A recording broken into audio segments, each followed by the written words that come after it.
जय हिंद, वंदे मातरम। बहुत बहुत स्वागत है आपका टीम निशा पर। तो आज हम चर्चा करने वाले हैं IBACIO की। ट्रस्ट मी, जो मेरा स्टूडेंट का करियर रहा है और टीचिंग का करियर, इतने सालों में इतनी वैकेंसीज मैंने नहीं देखी है। अगर कोई गवर्नमेंट जॉब ज्वाइन करना चाहता है और डिफेंस या इंटेलिजेंस में इंटरेस्ट रखता है, this is the best opportunity. 3,700 से ज्यादा वैकेंसीज, बम्पर वैकेंसीज हैं। और ये जो ACIO की पोस्ट है, ये इंस्पेक्टर रैंक इक्विवेलेंट पोस्ट है। और बहुत ही बेहतरीन कह सकते हैं कि मौका है गवर्नमेंट जॉब ज्वाइन करने का, और बहुत ही अच्छे रैंक पे ज्वाइन करने का। इसका सिलेबस क्या है, पैटर्न क्या है, सारी की सारी चीजें आज के सेशन में हम डिस्कस करेंगे। सबसे पहले तो ACIO फुल फॉर्म क्या है? Assistant central intelligence officer. ठीक है जी, grade 2 executive branch. Group central service है, general central service. Group C non gazetted है। और 3,717 पोस्ट। अब ये मैं क्यों कह रहा हूं कि लिटरल सेंस में कहूं तो माइंड बॉगलिंग, मतलब इतनी पोस्ट जो हैं कई सालों में नहीं आई हैं। और इसमें आप देख सकते हैं कैटेगरी वाइज। ठीक है, जो जनरल कैटेगरी में, EWS कैटेगरी में, OBC में, SC ST। ठीक है, तो ये वैकेंसीज आपकी यहां पर मेंशन है। रिस्पेक्ट आपकी जो भी कैटेगरी है आप देख सकते हैं। और जो एप्लीकेशन है वो 19 जुलाई को शुरू होगा और 10 अगस्त तक जो है आप फॉर्म फिल कर सकते हैं। इसका फॉर्म जितना जल्दी आप भर देंगे वो जरूरी है, इंपॉर्टेंट है। मैं उसका रीजन भी आपको बता दूंगा कि क्यों इंपॉर्टेंट है। ठीक है, एक चीज और ध्यान रखना कि इसमें बाकायदा, मतलब जितनी नोटिफिकेशन आई है उससे बड़ी वार्निंग आई है कि बहुत सारे लोग आपको मार्केट में ऐसे मिलते हैं कि जी हम आपका सिलेक्शन करा देंगे एंड ऑल दैट। वो सारे के सारे कह लीजिए फ्रॉडुलेंट एक्टिविटीज हैं। प्लीज मेक इन श्योर कि आप सिर्फ इस दो वेबसाइट पर जाकर ही अपना फॉर्म फिल करें, MHA.gov.in और या फिर NCS.gov.in। ठीक है, तो यही दो स्टैंडर्ड पोर्टल हैं, गवर्नमेंट के पोर्टल हैं जिन पे आपको अप्लाई करना है, और ऑनलाइन ही अप्लाई हो सकता है। अब ये मान के चलो कि लास्ट जो वैकेंसीज आई थी 2020 में आई थी 2000 वैकेंसीज, और 2024 में आई थी 995 वैकेंसीज, और इस बार एक बार में 3,700 से ज्यादा वैकेंसीज हैं। मतलब मैं बार बार ये बात कह रहा हूं कि दिस इज बेस्ट टाइम अगर आप एग्जाम की तैयारी कर रहे हैं। मतलब इससे बढ़िया मौका नहीं है। ओके, इसके लिए एसेंशियल क्वालिफिकेशन है ग्रेजुएशन और equivalent from the recognised university. अच्छा, एक चीज और, जनरली बहुत सारे एग्जाम्स में ये होता है कि आप फाइनल ईयर में हैं तो अप्लाई कर सकते हैं, इसमें ऐसा नहीं है। ठीक है, इसमें ये लिखा हुआ है, बहुत क्लियरली मेंशन किया गया है कि कैंडिडेट्स जो हैं इस क्वालिफिकेशन को पोजेस करने चाहिए बाय 10 अगस्त 2025। मतलब जो लास्ट डेट है एप्लीकेशन का, तब तक आप ग्रेजुएट होने चाहिए। मतलब अगर आपने अभी एग्जाम दिया है, मई जून में एग्जाम दिया है और आपका रिजल्ट आ चुका है, प्रोविजनल सर्टिफिकेट आपके पास है कि आपकी डिग्री कंप्लीट है, मतलब डिग्री नहीं आई है, एक प्रोविजनल सर्टिफिकेट है, तो भी आप एग्जाम दे सकते हैं। बट अगर आप फाइनल ईयर में हैं तो एग्जाम नहीं दे सकते, क्योंकि बहुत क्लियरली मेंशन किया हुआ है यहां पर। डिजायरेबल क्वालिफिकेशन में नॉलेज ऑफ कंप्यूटर्स है। इसमें भी बहुत सारे बच्चों को डाउट है कि जी कंप्यूटर का सर्टिफिकेट चाहिए। पहली बात तो दो चीजें होती हैं, एक असेंशियल क्वालिफिकेशन होता है, एक डिजायरेबल क्वालिफिकेशन। असेंशियल होता है कि ये मैंडेटरी है, ठीक है, इसके मतलब ग्रेजुएट आप होने ही चाहिए। ये डिजायरेबल है, अगर होगा तो अच्छा है। और इसमें कहीं पे भी ये नहीं लिखा है, जो प्रिलिमिनरी नोटिफिकेशन आई है, जो डिटेल नोटिफिकेशन आएगी तब और क्लियर होगा, ये कहीं पे भी मेंशन नहीं है कि आपके पास कंप्यूटर का कोई सर्टिफिकेट होना चाहिए। ठीक है, आपको कंप्यूटर की नॉलेज है, आप लिख सकते हैं किस तरीके की नॉलेज है, आप MS वर्ड ये वो जानते हैं तो वो आप बता सकते हैं। फॉर्म आएगा तो उसमें और क्लियर होगा कि ये कहां पर पूछा गया है। बट इसमें सिर्फ एक डिजायरेबल क्वालिफिकेशन है ये, नॉलेज ऑफ कंप्यूटर्स। ठीक है जी, और आगे चलते हैं। एज लिमिट की बात करें तो 18 से 27 साल है। जनरली बहुत सारे जो ग्रेजुएट लेवल के एग्जाम्स हैं उसमें या तो जैसे CAPF का एग्जाम होता है असिस्टेंट कमांडेंट को, उसमें 20 साल है। सिविल सर्विसेज में 21 साल है, इसमें 18 साल है। ये इंटरेस्टिंग है। तो अगर कोई है ना 3 साल की ग्रेजुएशन कर रहा है, 3 ईयर ग्रेजुएशन जो होती है, और उसने जल्दी ग्रेजुएशन शुरू कर ली, तो वो 18 या 19 साल का ही है अभी, मतलब 19 साल में या 20 साल में पूरा हो गया तो वो अप्लाई कर सकता है। ठीक है, तो ये अच्छी बात है इसमें। अपर एज रिलैक्सेशन है 5 साल का SC ST कैटेगरी के लिए और 3 साल का OBC के लिए। ठीक है, डिपार्टमेंटल जो कैंडिडेट्स हैं, अच्छा इसमें भी बहुत सारे बच्चों को डाउट है कि सर हम गवर्नमेंट जॉब में हैं, क्या हमें एज रिलैक्सेशन मिलेगा? तो देखिए, एज सच जो नोटिफिकेशन है उसमें मेंशन नहीं है। उसमें जो मेंशन है डिपार्टमेंटल कैंडिडेट्स के लिए, डिपार्टमेंटल मतलब जो IB में ही काम कर रहे होंगे। ठीक है, क्योंकि डिपार्टमेंटल कैंडिडेट्स उन्हीं को माना जाएगा, उनके लिए मतलब मान लो जो कांस्टेबल रैंक पे हैं या जो उसमें जो है आगे परस्यू करना चाहते हैं अपने करियर को, मतलब एक प्रमोशन चाहते हैं up to 40 years with 3 years regular service, ठीक है, तो उसमें डिपार्टमेंटल कैंडिडेट्स के लिए है ये जो एज रिलैक्सेशन। वुमेन जो कैंडिडेट्स के लिए भी कुछ एज रिलैक्सेशन दिया गया है, प्रोवाइडेड मतलब सारे वुमेन कैंडिडेट्स के लिए नहीं, widows, divorce, judicially separated, up to 35 years unreserve category में, ठीक है जी, जनरल कैटेगरी, और 30 years OBC and 40 years SC ST, ठीक है। तो ये है, मतलब बहुत ही स्पेसिफिक है। अगर आप एक्स सर्विसमैन हैं, ठीक है, एक्स सर्विसमैन का भी प्रॉपर क्राइटेरिया होता है कि कौन एक्स सर्विसमैन में काउंट होगा, as per the government instructions जो हैं उसमें भी एज रिलैक्सेशन आपको मिल सकता है, ठीक है। और क्योंकि ये जो पोस्ट है ऑपरेशनल पोस्ट है, तो इसमें कोई भी पोस्ट जो है जो डिफरेंटली एबल्ड हैं उनके लिए रिजर्व नहीं रखी गई है, ठीक है। ओके, पे स्केल की बात कर ले, बहुत सारे लोगों को पे स्केल जानना रहता है, तो आप ये मान के चलिए 44,900, बहुत अच्छा, मतलब ये बेसिक पे है आज के टाइम पे जब मैं ये वीडियो बना रहा हूं, ठीक है। तो डीए है 55%, तो इसका 55% मान लो। फिर इसमें लिखा हुआ है 20% ऑफ द बेसिक पे इन एडिशन टू जो है government allowances, that is special security allowance. तो 55% प्लस 20%, 75%। अब इसका 75% करेंगे तो जो कैलकुलेशन 78,000 कुछ आ रही है, मतलब ये तो मिलना ही मिलना है, ठीक है। मतलब कहने का मतलब अगर इसका 55% प्लस 20%, 75% आप करेंगे तो वो आपका basic plus DA plus special security allowance, इतना तो बनना है। उसके अलावा एचआरए और बहुत सारे अलाउंसेस। और वैसे भी आज के टाइम पे सरकार ने 1 लाख तक की जो है टैक्स फ्री है, मतलब 1 लाख तक की इनकम पे आपका कोई टैक्स नहीं लगता।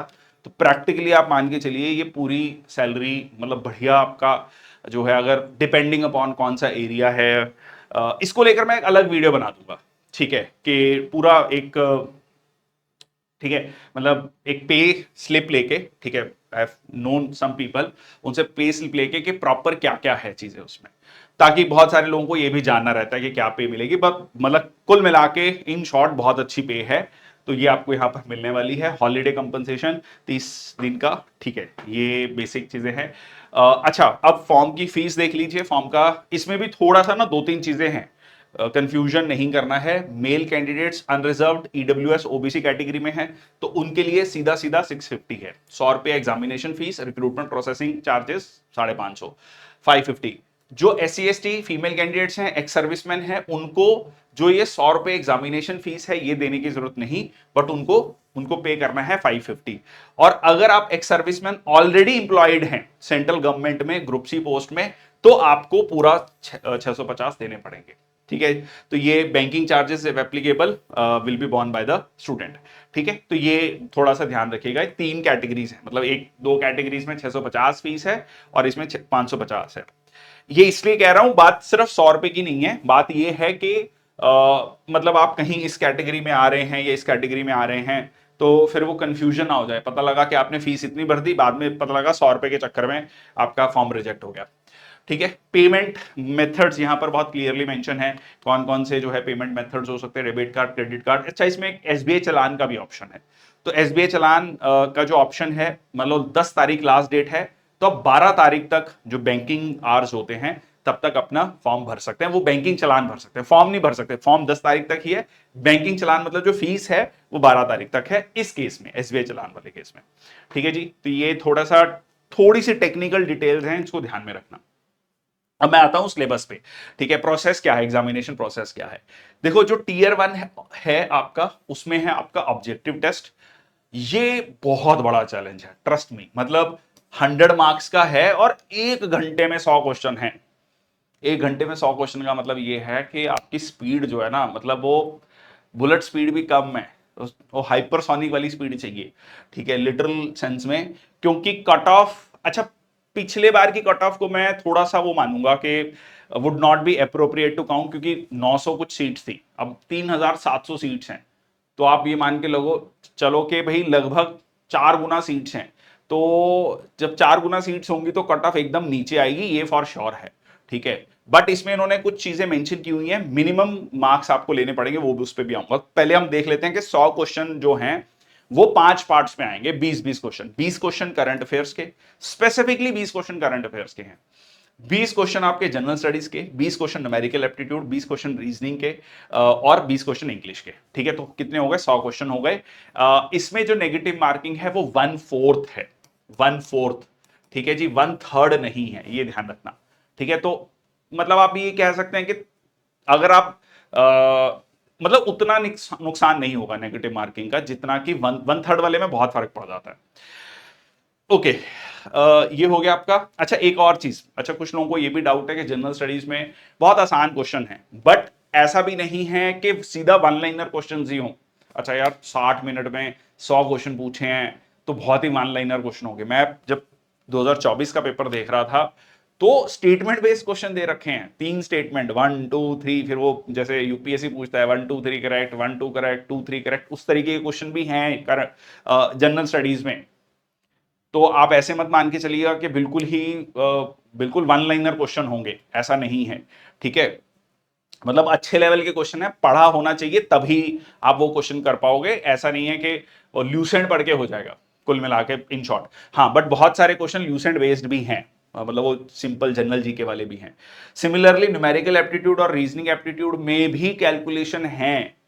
तो सारा खेल अगर आप मेरे से पूछेंगे, यहां पर नॉलेज का तो है ही है, स्पीड का तो बहुत ज्यादा रोल है।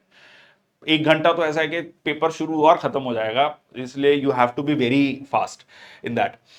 जनरल स्टडीज का मैंने आपको बता दिया। करंट अफेयर्स भी इजी वाला है, वन लाइनर वाले क्वेश्चन हैं, कुछ एक आध बीच में थोड़े टफ हो सकते हैं, match the following type, but otherwise one liner question है। स्पोर्ट्स के पूछ रहे हैं, डिफेंस के पूछ रहे हैं, ये क्वेश्चन आपके पूछ रहे हैं। ठीक है, इसको लेकर मैं मैराथन सीरीज लाऊंगा। ठीक है, जैसे मैंने सीएपीएफ का, सीडीएस का मैराथन सीरीज लेके आया हूं टॉपिक वाइज, के ज्योग्राफी के प्रीवियस ईयर जितने क्वेश्चंस है एक वीडियो में डाल दिए, हिस्ट्री के एक वीडियो में डाल दिए। तो इस तरीके से मैं अलग अलग टॉपिक के लिए आऊंगा। जैसे करंट अफेयर्स का आई डोंट थिंक के बहुत रेलिवेंट है आज के टाइम पे, पिछले करंट अफेयर्स, तो करंट अफेयर्स का हम अलग ले आएंगे, बट जनरल स्टडीज का पहले लेके आएंगे कि जनरल स्टडीज के सारे क्वेश्चन पिछले जितने भी 8-10 पेपर होंगे हमारे पास, ताकि आपको एक आइडिया हो जाए कि किस तरीके के क्वेश्चन है। ठीक है, similarly numerical aptitude, reasoning, logical aptitude, English, ठीक है, इसके सबके वीडियोस ले आएंगे और मैराथन सेशंस ले आएंगे ताकि आपकी हेल्प हो जाए। और इसके अलावा we are planning to bring a test series also, ठीक है, ऑन ncrtquiz.com। तो वहां पर आपको टेस्ट सीरीज भी मिल जाएगी। अगर आप चैप्टर वाइज टेस्ट देखना चाहते हैं एनसीईआरटी के, वो भी आपको मिल जाएंगे, तो वो आपको यहां पर हेल्प करेगा आपकी स्पीड को बढ़ाने में। अच्छा, अब जो जिनका टीयर 1 क्लियर होगा, टीयर 1 किनका क्लियर होगा? 10 टाइम स्टूडेंट्स का। ठीक है, 10 टाइम स्टूडेंट्स का जो है क्या होगा, टीयर 1 क्लियर किया जाएगा। और उसी दिन नहीं होगा आपका टीयर 2 का पेपर, ठीक है, कुछ 2-3 महीने बाद जनरली, अगर जो पिछला प्रोसेस देखें तो फिर आपका होगा डिस्क्रिप्टिव टेस्ट 50 नंबर का। डिस्क्रिप्टिव टेस्ट में एक ऐसे है 20 नंबर का, ठीक है, और इंग्लिश कॉम्प्रिहेंशन 10 नंबर का, और लॉन्ग आंसर क्वेश्चंस हैं करंट अफेयर्स पर, current affairs, economic, socio political issues, 2 question होंगे 10 मार्क्स ईच। तो ये हो गया आपका 50 मार्क्स का। ठीक है जी, तो ये हो गया आपका डिस्क्रिप्टिव टेस्ट। तो इसमें 10 टाइम्स स्टूडेंट्स यहां पर लिए जाएंगे। और जितनी वैकेंसीज हैं, मतलब जैसे 3717 वैकेंसीज हैं, तो उसका 10 टाइम्स मान लो 37,170 स्टूडेंट्स का रिटर्न क्लियर होगा। और इसमें फिर जो है, जो मार्क्स होंगे 50, तो 100 पे टीयर 1 के और 50 टीयर 2 के, टोटल कितने हो गए? 150। फिर कट ऑफ बनेगी 150 में से। तो 150 में से जो स्टूडेंट्स होंगे उनको बुलाया जाएगा इंटरव्यू के लिए। कितने स्टूडेंट्स को बुलाया जाएगा इंटरव्यू के लिए? 5 टाइम्स। ठीक है, जितनी नंबर ऑफ वैकेंसीज है। तो मोटा मोटा समझ लो कि जिन्होंने टीयर 2 दिया होगा उसमें से 50% वहां छड़ जाएंगे। 50% को ही जो है, मतलब क्योंकि 10 टाइम्स है तो यहाँ 5 टाइम्स है, तो 50% रह गया। तो 50% बच्चों को इंटरव्यू के लिए बुलाया जाएगा। ठीक है जी, तो personal interview to assess the suitability of for intelligence work. तो ये आपका 100 नंबर का है, ये भी काफी इंपॉर्टेंट है। ठीक है, तो ये 100 नंबर का है। तो टोटल जो आपकी फाइनल मेरिट लिस्ट बनेगी वो बनेगी 250 मार्क्स में से। तो ये 100, 50 और 100, तो तीनों टीयर के मार्क्स जुड़ेंगे, 250 में से फाइनल आपकी कट ऑफ जो है तैयार होगी। ठीक है जी, अब कट ऑफ जो है इसमें क्लियरली मेंशन है कि अगर आप अनरिजर्व कैटेगरी और ईडब्ल्यूएस से हैं तो मिनिमम 35 मार्क्स चाहिए। टीयर 1 में जो है, टीयर 1 में आपके कितने होने चाहिए? मिनिमम 35, मतलब 35%। और ओबीसी के लिए कट ऑफ है 34, SC ST 33, और टीयर 2 में जो है मिनिमम कितने होने चाहिए, 33% मार्क्स। तो उसमें 33% में उन्होंने रखा हुआ है 17 मार्क्स। मतलब ऐसा नहीं हो सकता कि मान लो आपका, आप जनरल कैटेगरी से हैं और आपने बहुत अच्छा परफॉर्म कर लिया, इसमें आपने ले लिए, से एग्जांपल ले रहा हूं, आप टॉप में हो, 60 नंबर ले लिया आपने, ठीक है, और यहां पर आप आके आपने 15 नंबर लिए, ठीक है, तो आपका सिलेक्शन नहीं होगा। You have to get the minimum 17 marks हो गए। ठीक है, क्लियर है जी? ओके, तो ये हो गया आपका। नेक्स्ट आपका, ये मैंने आपको बता दिया 10 टाइम्स वाला रूल, 5 टाइम्स, और फाइनली जो आपकी मेरिट लिस्ट बनेगी वो टोटल 250 में से बनेगी। अच्छा, एग्जामिनेशन सिटीज जो हैं वो आप 5 एग्जामिनेशन सेंटर्स को अपनी प्रेफरेंस दे सकते हैं, मतलब first, second, third, fourth, fifth, और इसमें बहुत क्लियरली मेंशन किया गया है कि first come first serve basis में मिलेगा। तो एग्जामिनेशन फॉर्म अपना पहले भर लीजिए। मान लीजिए आप लखनऊ के रहने वाले हैं, तो लखनऊ सिटी, अभी ये आया नहीं कि कौन कौन से एग्जामिनेशन सेंटर होंगे, मैं मान के चल रहा हूं कि कैपिटल सिटीज तो होंगी, तो उसमें आपका एग्जामिनेशन सेंटर जो है अगर वो फुल हो गया, फिर आपको सेकेंड ऑप्शन मिलेगी। ठीक है, तो इट इज बेटर कि आप जो, अगर आप जिस भी जगह रह रहे हैं और चाहते हैं कि उसी जगह आपका एग्जामिनेशन सेंटर बने, तो इमीडिएटली अपना फॉर्म फिल कर लीजिएगा। ठीक है, so candidate must choose 5 options choices examination city from the list provided, और examination city once opted will not change under any circumstances. तो एक बार जो आपने फुल कर, मतलब जो भी आप ऑप्शन चूज करेंगे उसके बाद आप चेंज नहीं कर सकते हैं। ठीक है जी, तो दिस इज वेरी इंपॉर्टेंट। बाकी डिटेल एडवर्टीजमेंट में आ जाएगा। Service liability, all India service liability है, बहुत क्लियरली मेंशन किया गया है कि भाई जो कैंडिडेट्स विलिंग हैं पूरे भारत में कहीं पर भी सर्व करने के लिए, वही अप्लाई करें। And candidate must be prepared for posting in any part of the India as per organisational requirement. और जो नेचर है इंटेलिजेंस वर्क का, वो उसमें मोबिलिटी, अडेप्टेबिलिटी बहुत ज़्यादा ज़रूरत है, तो आप मेंटली, इमोशनली उसके लिए प्रिपेयर होने चाहिए। ठीक है, तो ये क्लियरली उन्होंने एडवर्टीजमेंट में ही मेंशन कर दिया है। ठीक है, ओके, सो अप्लाई कैसे करना है मैंने पहले ही बता दिया, MHA ministry of home affairs, MHA.gov.in, NCS portal, और एप्लीकेशन फीस जो है payment through integrated payment gateway, और 19 जुलाई से लेकर 10 अगस्त तक। ठीक है, 19 जुलाई से 10 अगस्त तक। And print the application form containing fee details after the payment. तो ये जरूर इंश्योर करिएगा, अपना जो भी आपने जो पेमेंट करा है उसके बाद जो फॉर्म होगा उसका प्रिंट आउट लेके जरूर रखिएगा। ठीक है, बहुत बहुत बार ऐसा होता है, बच्चे बाद में कहते हैं कि जी हमें सेव नहीं किया, डिलीट हो गया, या फिर हमें याद नहीं रहा कि हमें उसका प्रिंट आउट लेना है। Please don't do that mistake, क्योंकि एप्लीकेशन नंबर वगैरह सब उसी में होता है, फिर बाद में ट्रैक करना ईजी हो जाता है। ठीक है, ओके, सो ये कहानी आपको मैंने बता दी है। एंड डिटेल्ड जब नोटिफिकेशन आएगा तो कुछ लोगों के कुछ डाउट्स हैं तो और क्लियर हो जाएंगे उसमें। ठीक है, एक बार ये प्रिलिमिनरी जो है नोटिफिकेशन आ गया है, एंड इसमें बहुत क्लियरली मेंशन किया गया है कि भाई जो भी फ्रॉडुलेंट एक्टिविटीज हैं, जो लोग कह रहे हैं कि हम आपका 2 नंबरी तरीके से करा देंगे, ये करा देंगे, वो सब झूठ है।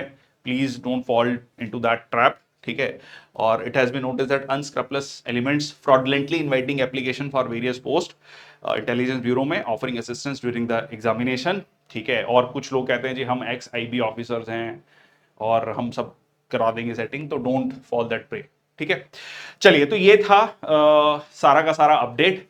एक चीज है कि जो भी आपको लगता है कि जिस भी कोई भी व्यक्ति जो इस पर्टिकुलर एज ग्रुप में फॉल कर रहा है, जिसमें ये वो एलिजिबल हैं इस पोस्ट के लिए, तो उनको जरूर ये वीडियो शेयर कीजिए, जरूर इस एग्जाम के बारे में बताइए, क्योंकि ये, trust me, this is a golden opportunity. मतलब 3700 seats is, I have never heard of. ठीक है, इस रैंक पे मैंने अभी तक नहीं सुना है। और जो भी एक अच्छा कैंडिडेट है और उसको अगर लगता है कि वो जा सकता है और इस जॉब के लिए अपने आप को सूटेबल पाता है, तो उसको जरूर और जरूर अप्लाई करना चाहिए। और उन सारे बच्चों को जिनका CAPF नहीं हुआ या CDS नहीं हुआ, मतलब बहुत सारे मेरे जो स्टूडेंट्स हैं वो बहुत ऐसे स्टूडेंट्स भी हैं, तो उनके लिए एक बहुत अच्छी अपॉर्चुनिटी है। अगर आप इवन जनरल कैटेगरी से भी हैं तो भी 27 साल है जो एज लिमिट, तो आपके लिए एक बहुत अच्छी अपॉर्चुनिटी है, आपकी तैयारी बहुत अच्छी है और आप इस जॉब को पा सकते हैं। That's all, thank you so much. इसको लेकर मैराथन सेशंस हम जल्दी ही लेकर आएंगे, और जिसमें हम बहुत सारे मेरा आइडिया आपको पता है कि इट इज नॉट कि क्वेश्चंस डिस्कस करेंगे हम, क्वेश्चंस के साथ उसके रिलेटेड जो भी टॉपिक है उसका पूरा कंसेप्ट है, इंफॉर्मेशन है, वो भी डिस्कस कर लेंगे ताकि आपकी बहुत अच्छी प्रिपरेशन हो जाए और आपको ये भी आइडिया हो जाए कि किस तरीके के क्वेश्चंस पूछे जाते हैं exam. Thank you so much. जय हिंद, धन्यवाद।